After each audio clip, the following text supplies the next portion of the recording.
Shalom, salam sejahtera bagi kita semua. Kembali lagi dalam renungan harian kita. Mari Bapak Ibu kita memuji Tuhan dari Kidung Jemaat nomor 393. Tuhan betapa banyaknya. Tuhan betapa banyaknya berkat yang Kau beri. Teristimewa rahmat-Mu dan hidup abadi. Terima kasih ya Tuhanku atas keselamatanku. Padaku telah Kau beri hidup bahagia abadi. Amin. Mari Bapak Ibu kita membuka Alkitab kita dari kitab 1 Korintus pasal 16 ayat pertama sampai dengan yang ke-12. Demikianlah firman Tuhan dengan perikop bantuan untuk jemaat di Yerusalem.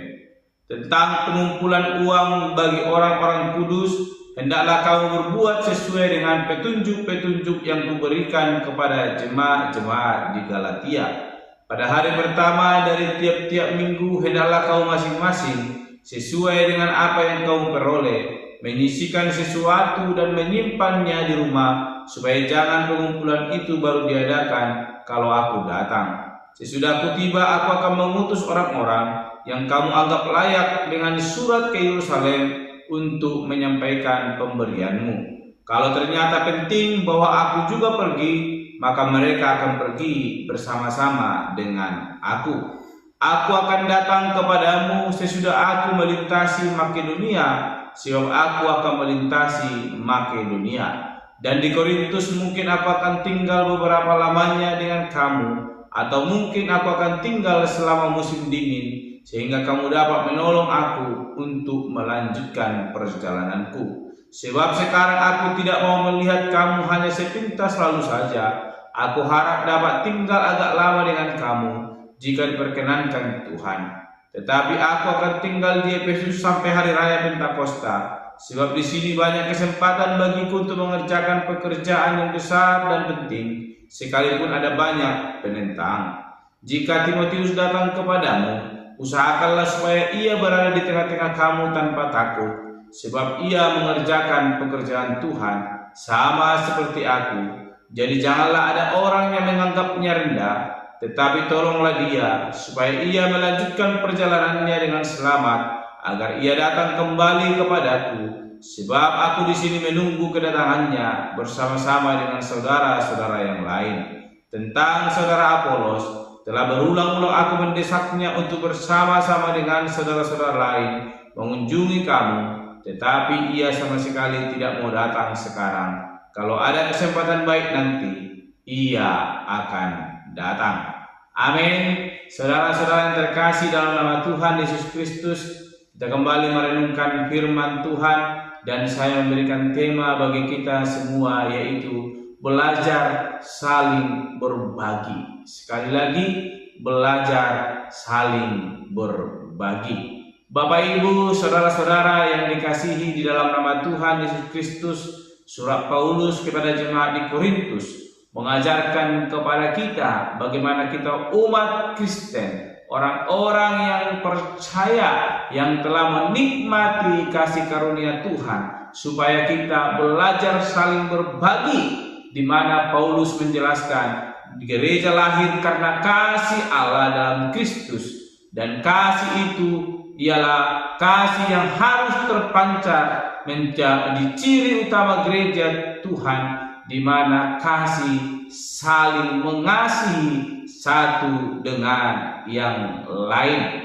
Kita memperhatikan Bapak Ibu saudara terkasih, Paulus dengan konkret menjelaskan kepada jemaat yang ada di Korintus supaya mereka boleh menyisihkan sebagian dari apa yang mereka hasilkan, supaya dapat dipersembahkan untuk boleh mendukung bahkan melanjutkan setiap pelayanan yang boleh dikerjakan oleh Paulus bersama dengan rekan-rekannya.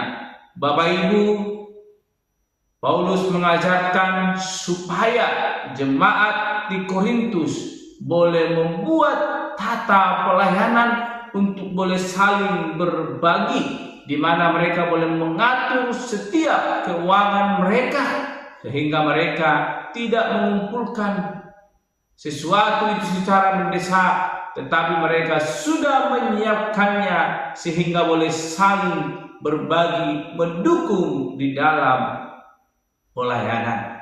Sebab persembahan yang dikumpulkan adalah milik Tuhan dan itu harus diberi dengan penuh kasih sehingga boleh dipakai di dalam mendukung setiap pelayanan. Bapak Ibu saudara terkasih, jikalau kita memperhatikan apa yang boleh disampaikan oleh Rasul Paulus kepada jemaat di Korintus, ini mengajarkan kepada kita bahwa hidup di dalam kasih adalah suatu manajemen yang harus kita praktekkan di dalam kehidupan kita, di mana Paulus memberikan saran praktis kepada jemaat untuk penata layanan uang persembahan itu, di mana persembahan diberikan pada hari pertama dari tiap-tiap minggu dan setiap jemaat harus datang pada pertemuan ibadah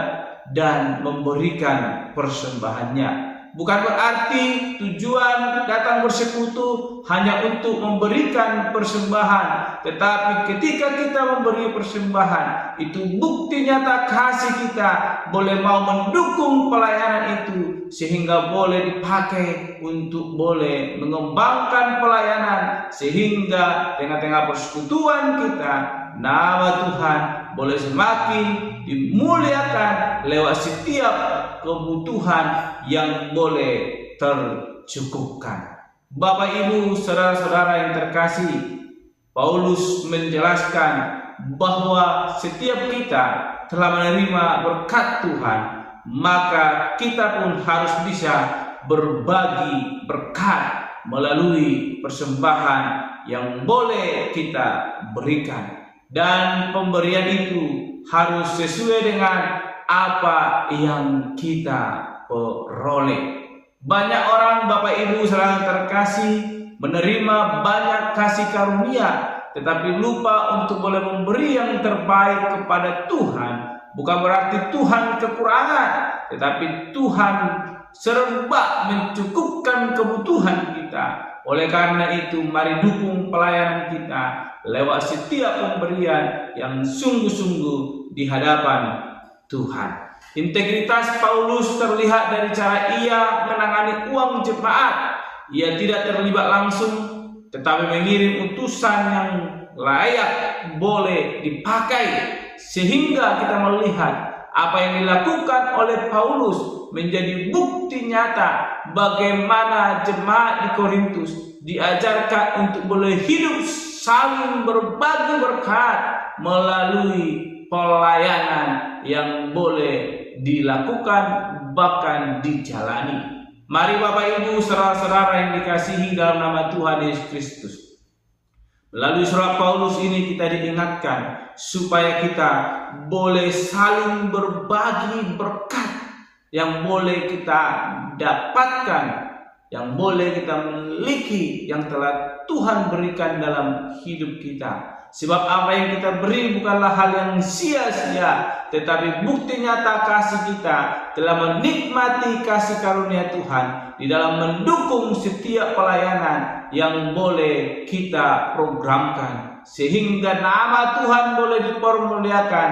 dan kita boleh menikmati persekutuan yang indah di dalam kasih Kristus. Oleh karena itu, sebagai jemaat-jemaat yang telah diberkati Tuhan, hiduplah saling berbagi kasih dan berkat yang daripada Tuhan. Maka setiap program pelayanan yang boleh kita kerjakan akan berjalan dengan baik demi memuliakan nama Tuhan Allah, dan kita akan menikmati kasih Tuhan yang boleh tercurah lewat kasih yang boleh kita bagikan. Amin. Mari kita berdoa. Bapa Surgawi, kami kembali bersyukur untuk kebenaran firman Tuhan yang boleh kami renungkan, yang mengajarkan kami supaya kami saling berbagi kasih yang boleh kami nikmati daripada Tuhan Allah sebagaimana yang diajarkan oleh Paulus kepada jemaat di Korintus. Tuhan pimpin hidup kami supaya kami tidak memiliki hati yang sulit untuk berbagi, tapi biarlah kiranya hati yang sungguh mengasihi, mendukung pelayanan boleh ada dalam hidup kami, sehingga kami boleh memberikan yang terbaik dalam setiap persembahan yang boleh kami kumpulkan. Berkati kami Tuhan, sehingga pelayanan kami semakin berkembang hanya untuk hormat kemuliaan bagi nama Tuhan Allah. Terpuji termulia Engkau Bapa. Di dalam nama Tuhan Yesus Kristus kami berdoa dan menutup renungan pada hari ini. Haleluya. Amin. Shalom Bapak Ibu. Tuhan Yesus memberkati.